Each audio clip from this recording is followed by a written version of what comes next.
ऐसी जानकारी की दोस्तों 5 एपिसोड में बताएंगे अतुल सुभाष की मौत का कारण। बेंगलुरु के आईटी सेक्टर में काम करने वाला इंजीनियर सुभाष की दोस्तों 34 वर्ष में उसने आत्महत्या कर ली।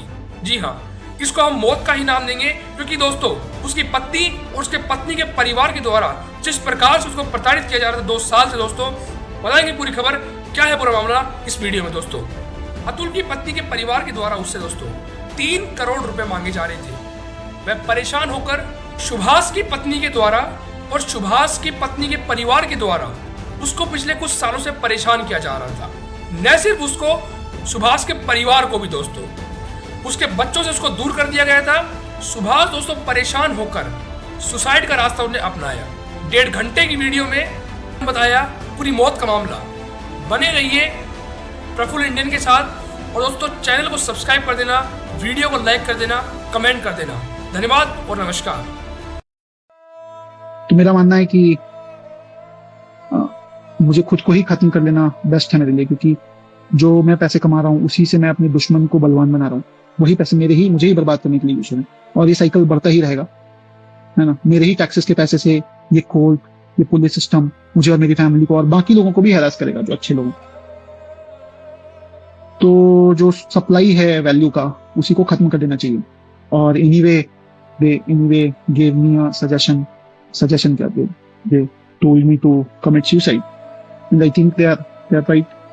That's the right solution what they've suggested me. So I'm gonna take my life now. Also मेरी कुछ आखिरी इच्छाएं भी बताना चाहूंगा मैं। तो मेरी कुछ आखिरी इच्छाएं जो हैं ये हैं, ज्यादा मुझे उम्मीद तो नहीं है, लेकिन अभी भी मैं अपनी वाइफ को बोलूंगा कि उसमें तो कोई वैल्यू नहीं है, मेरी वाइफ में खुद। तो मेरे बच्चे को क्या ही बड़ा करेगी वैल्यू के साथ। मेरे पेरेंट्स को मेरा बच्चा दे दे, वो उसको बेटर वैल्यू के साथ बड़ा करेंगे।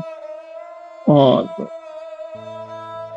आई think she should have done it with me, she should have given the child to me, but मुझे बच्चे से अलग रख के दुख पहुंचाने के लिए उसने किया है, जबकि उसे भी पता है वो बच्चे को रेज करने में अक्षम है। खुद ही बोली कि मैं बच्चे के पाल परवरिश के लिए पैसे भी नहीं है अगर तुम्हारे पास, तो हमें दे दो बच्चा, मेरा आखिरी अंश है, मेरे माँ बाप को दे दो, वो बहुत नाजों से पालेंगे उसे। और मेरा भाई एक बहुत अच्छा आदमी है, वो भी पालेगा उसे, बट मुझे ज्यादा उम्मीद नहीं है इसकी। दूसरा है, और मैं अपने माँ बाप और भाई को बोलूंगा कि बिना किसी कैमरा के मेरी पत्नी या उसकी माँ या उसके किसी भी फैमिली मेंबर से बिना कैमरा पब्लिक प्लेस के ना मिले। आप पर रेप केस भी लगाया जा सकता है, कोई भी केस लगाया जा सकता है। तो बहुत ध्यान से अगर किसी भी बात के लिए मिले तो पब्लिक प्लेस पे मिले। बाकी और औरतें होनी चाहिए हमारी तरफ से जो टेस्टिफाई कर सके कि कुछ गलत नहीं हुआ है, कैमरा होना चाहिए तभी मिले। दूसरा कि मेरे मरे हुए शरीर के आसपास मेरी पत्नी या उसका परिवार की तरफ से कोई नहीं आना चाहिए। तीसरा, मेरा अस्थि विसर्जन तब तक नहीं होना चाहिए जब तक मेरे हरासर्स को पनिशमेंट नहीं मिलता है, तो मेरा अस्थि विसर्जन ना हो। अगर इतने सारी चीजें, एविडेंस और सब कुछ होने के बाद भी अगर कोर्ट, ये जज और मेरे बाकी के हरासर्स को पनिशमेंट नहीं देती है और बरी कर देती है, तो मेरा जो अस्थि है वहीं कोर्ट के बाहर किसी गटर में बहा देना चाहिए, ताकि मैं ये जान जाऊं हमेशा के लिए, मैं ये अपना लेसन सीखता रहूं कि इस देश में क्या वैल्यू है एक लाइफ की। तो ये एक है। और जुडिशियरी से मेरी एक दरख्वास्त है कि मेरे माँ बाप और भाई को इन फॉल्स केसेस में और हरास नहीं किया जाए, इसे खारिज किया जाए। और मेरे हरासर्स को और इस करप्ट जज को, और ये माधव का भी इन्वेस्टिगेशन होना चाहिए, है ना, ये भी लाखों रुपए कमाता है, तो जरूर पकड़ा जाएगा। बेसिक से कोई इन्वेस्टिगेशन करेगा तो कोई ना माधव पकड़ा जाएगा। उसके पास प्रॉपर्टीज होंगी, पैसा होगा, जज के पास प्रॉपर्टी पैसा होगा एक्स्ट्रा करप्शन का, तो पकड़े जरूर जाएंगे। अगर कोई कहता 50 रुपए तो ये हर कोई देता है, ये तो कोई ना कोई तो सामने आके बोलेगा कि 50 रुपए घूस लिया हमने, तो ये तो सार्वजनिक बात है। अगर ये सब भी नहीं पकड़ पाते हैं तो फिर मेरी अस्थियां बहा दी जाएं गटर में, कोर्ट के बाहर। तो ये मेरी कुछ अंतिम इच्छाएं हैं। इसी के साथ मैं ये वीडियो बंद करता हूँ। अब जो थोड़े बहुत जो मेरे आखिरी काम है कंप्लीट करके मैं मुक्ति पाना चाहूंगा। इससे मैं अपने मैं इस जज का कंप्लेंट सुप्रीम कोर्ट और हाई कोर्ट में भी मेल करने वाला हूँ। और मैं अपने माँ बाप भाई से अलग से उनसे बात करूंगा लिख कर। हो सके तो माफ करना, जिस उम्र में मुझे अपने मम्मी पापा का सहारा बनना था उस उम्र में उन्हें हमेशा के लिए दुख देके जा रहा हूँ ऐसा।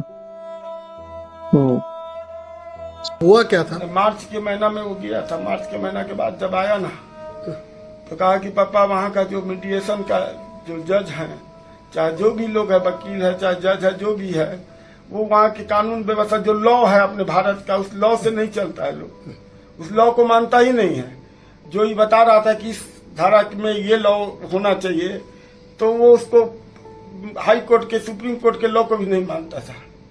क्या बोले थे आपके बेटा आपको?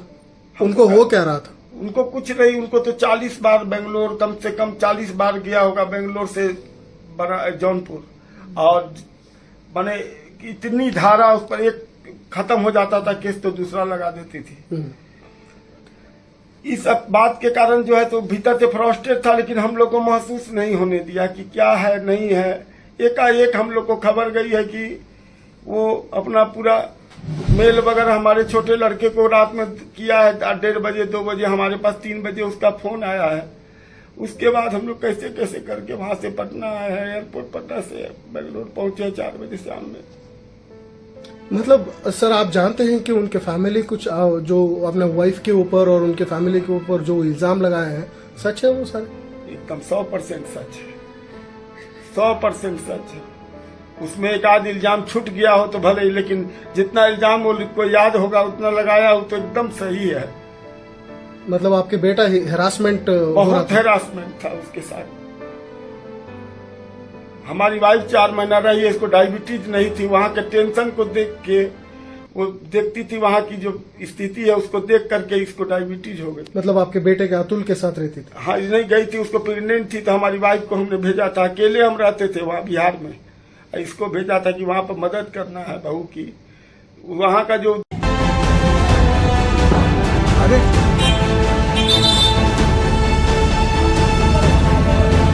भाई एक बार बात तो कर लिया, हम लोग तो बात